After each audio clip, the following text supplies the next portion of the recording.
박사님 아까 말씀 되게 잘하신 게 코스피 투자가 과연 정답인가. 저는 이거 진짜 진지하게 고민해 보셨으면 좋겠어요.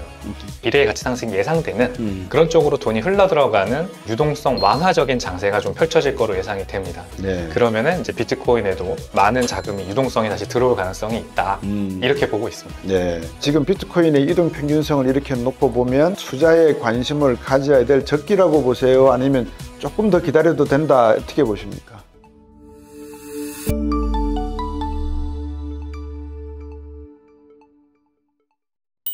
네, 안녕하십니까. 얼스얼라이언스와 함께하는 곽수정의 경제단판 곽수정입니다. 여러분들 소식 들으셨겠지만 트럼프 대통령에 대한 암살 시도로 인해서 트럼프 대통령의 당선 가능성이 유력시된다 이런 이야기들이 나오고 있고, 그러다 보니까 금 가격이나 자본시장의 변화, 특히 이 암호화폐 시장에 대한 긍정적인 소식들이 막 나오고 있어서 여러분들에게 정리도 좀 해드려야 될 것 같고, 또 이 분야에서 제 나름대로 판단을 했을 때 가장 시청자 여러분들에게 믿을만하고 투명한 설명을 해 주실 수 있는 분이다 라고 생각하는 분을 제가 다시 한번 모셨습니다. 여러분들 보시면 금방 아실 겁니다. 우리 백운종 이사님 모셨습니다. 안녕하십니까? 네, 안녕하세요. 네.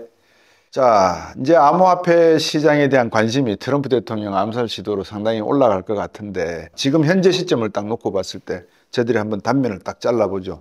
우리 백운종 이사께서 보시기에 트럼프의 암살 시도 그리고 트럼프의 당선이 만약에 유력시 된다면 암호화폐 시장의 가격은 어떻게 될 거라고 보세요? 지금 현재 도널드 트럼프를 지지하는 이제 정치인들 중에 신시아 러미스라는 의원이 있습니다. 네. 상원 의원입니다. 네. 그리고 비벡 라마스와미라고 하는 이제 원래는 경선 경쟁이었다가 지금은 이제 후보 철회를 하고 그렇죠. 도널드 트럼프 이제 진영으로 들어갔죠. 정치 진영들의 어떤 공통점이 뭐냐면 비트코인을 굉장히 좋아한다는 점입니다.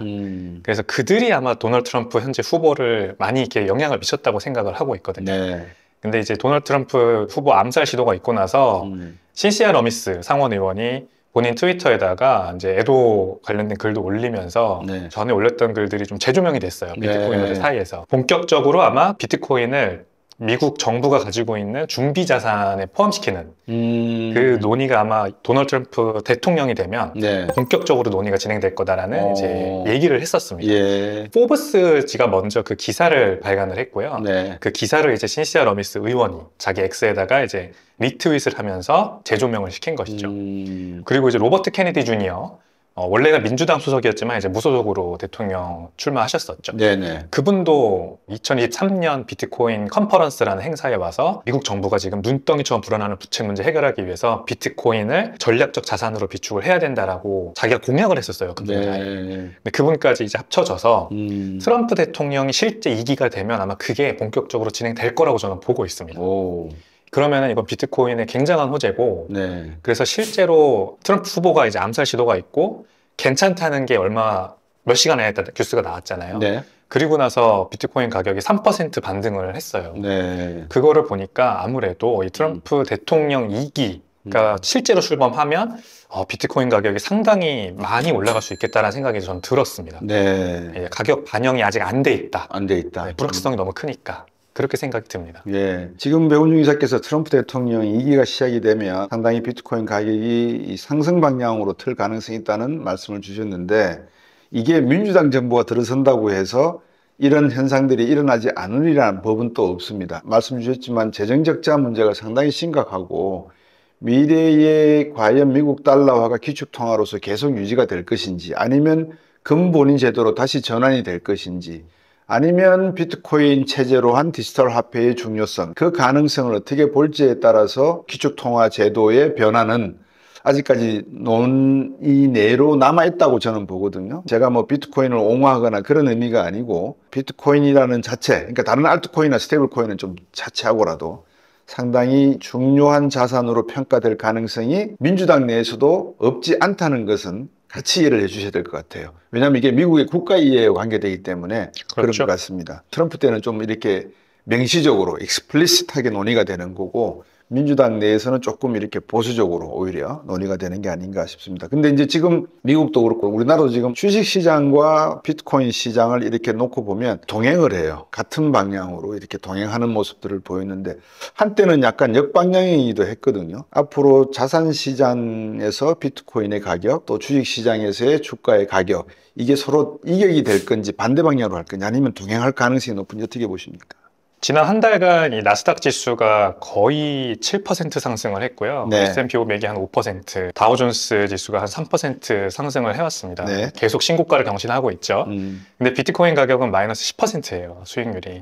그래서 완전히 디커플링 하는 모습인데 네. 바로 6월달 되기 직전만 하더라도 이제 나스닥 지수와 비트코인의 상관성이 코릴레이션이죠. 네. 이제 50% 위로 다시 올라왔었습니다.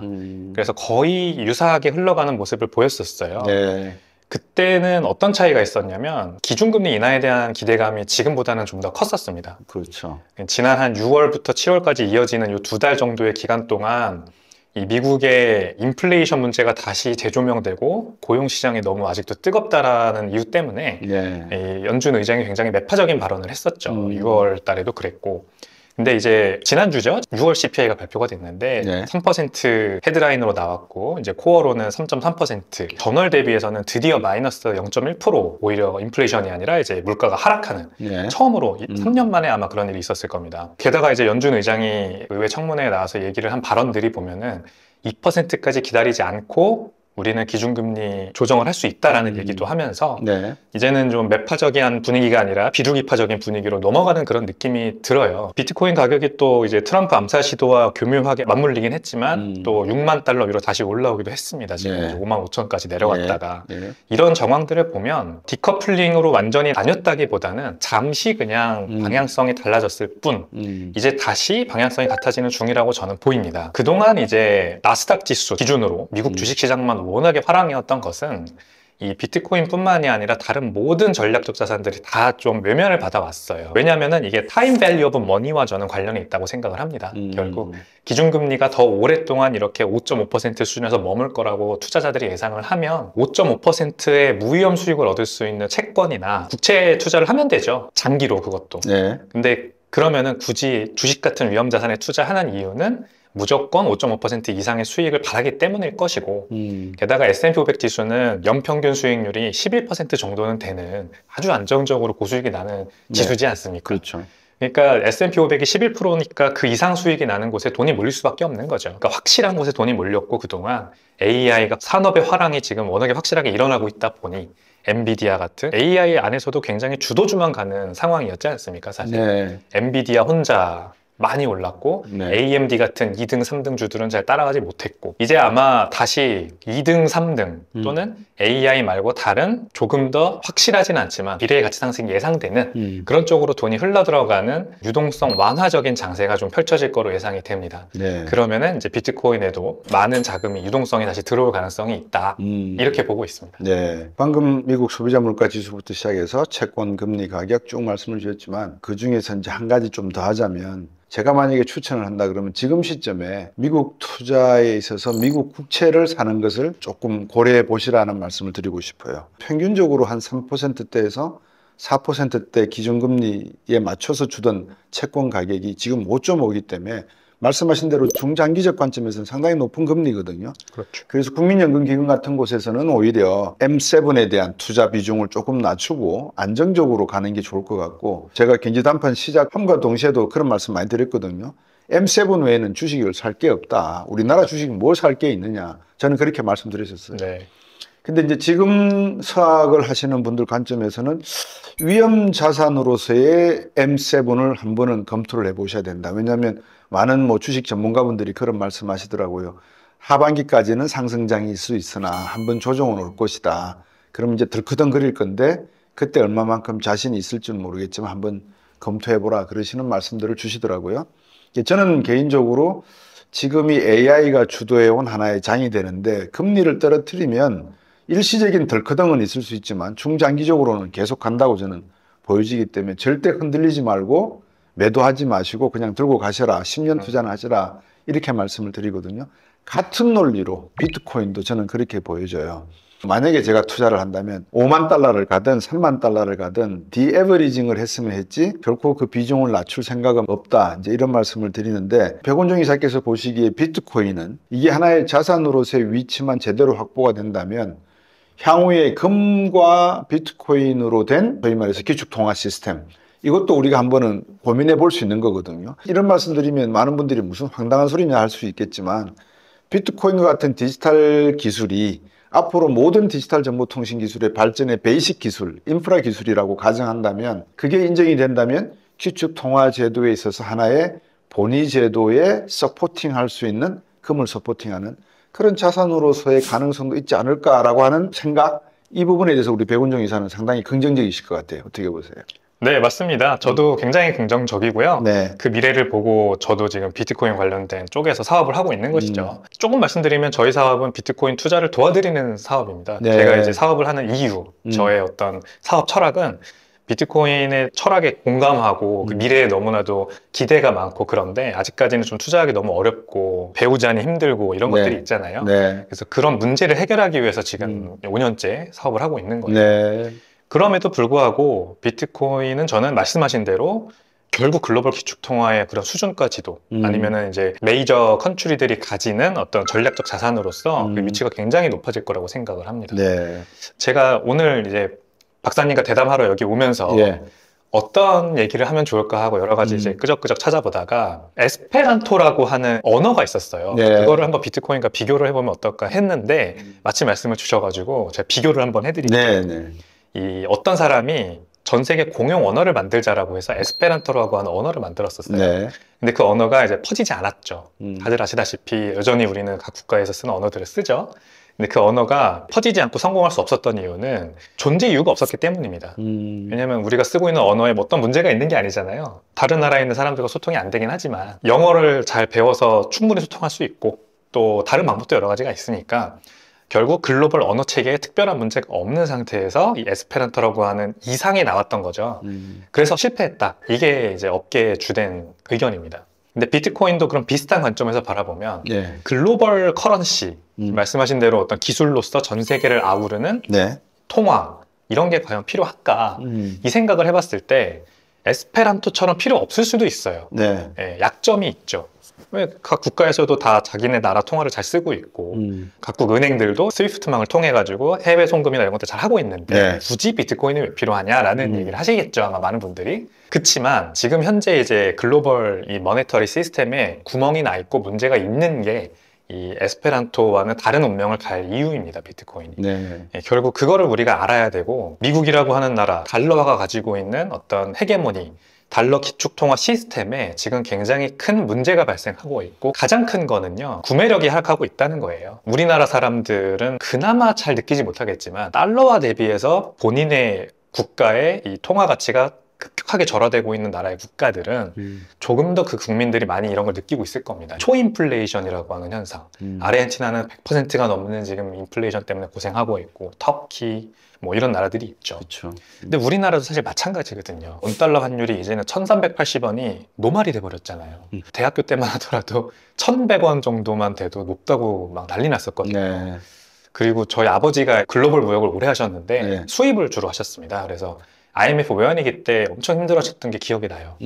수입을 하시니까 원달러 환율이 올라가면 굉장히 직격탄을 맞으시거든요. 그럼요. 100만 원을 달러로 바꿨는데 원래 이만큼 두께였는데 이만큼밖에 안 된다. 근데 지금은 1380원이 약간 뉴노멀이 돼버렸잖아요. 그렇죠. 그래서 앉은 자리에서 사실 우리 자산 가치가 녹아내리고 있는 거예요. 환율 때문에. 네. 그래서 박사님 아까 말씀 되게 잘하신 게 코스피 투자가 과연 정답인가. 저는 이거 진짜 진지하게 고민해 보셨으면 좋겠어요. 게다가 삼성전자 같은 주도주가 지금 TSMC와 완전 다른 운명으로 가고 있는 상황이잖아요. 네. 이거는 좀 문제가 있다고 보고요. 투자하실 거면 달러 기반 자산, 해외 주식이나 네. 미국 국채나 이런 데 투자하는 게 굉장히 저는 그나마 낫다고 생각하고 그나마 달러도 워낙에 광의통화 M2 증가량이 너무 거세게 높아지고 있다 보니 미국 본국에서 바라봤을 때는 인플레이션 문제가 거셉니다. 이 인플레이션이 CPI라고 하는 걸로 측정될 수가 없고요. 인플레이션은 모든 사람에게 다 다르게 적용됩니다. 어떤 사람이 어디에 돈을 쓰냐에 따라서. 그래서 반드시 구매력 하락을 보전하는 우리가 방법을 알아야 되는데 네. 그거를 개인의 입장에서, 기업의 입장에서, 그리고 심지어 국가, 정부의 입장에서도 반드시 심각하게 고려해야 될 상황이 저는 곧 온다고 생각을 합니다. 그래서 비트코인이 수요가 앞으로 늘어날 수 있는 것이죠. 네. 지금 백운중 이사께서 비트코인에 담겨져 있는 미래의 확장 가능성에 대해서 전반적으로 다 말씀을 이렇게 주셨는데, 지금 백운중 이사님이 말씀 주시는 내용들을 현실화되기까지는 상당히 많은 질곡의 역사를 거쳐야 됩니다. 예를 들면 미국 정부에서 바라본 비트코인에 대한 가치의 내용을 EU는 어떻게 인정을 할 것이냐, 또 중국은 어떻게 볼 것이냐 등등 글로벌 질서에 상당히 중요한 변수가 앞으로 생길 건데, 그게 1945년 2차 세계대전이 끝나고 뉴햄프셔주에 있던 브레튼 우즈에서 만나서 금 1온스당 35달러로 합시다, 뭐 이런 협정이 맺어지려면 충분 조건이지만 전쟁 같은 게 또 나야 된다는 가설이 또 등장을 하기 때문에, 지난한 문제이면은 틀림이 없지만 가지고 있는 미래의 어떤 가치적 의미는 그만큼 중요한 시점이다. 왜? 기술의 발전은 AI를 베이스로 한 건데, 이 AI가 꼭지점에 있다면 그 밑에 중간에 지금 위치하고 있는 게 M7 기업들이고, 그 밑에 위치하고 있는 기업들이 데이터와 관련된 뭐 데이터 센터라든지 이런 근간의 기업들이 있다. 근데 이 데이터 제일 피라미드 밑바닥에서 중간 M7으로 가는 그 과정에서부터 들어가야 될 기술이 바로 블록체인 기술이다. 여러분이 이렇게 이해하시면 이게 얼마나 중요하고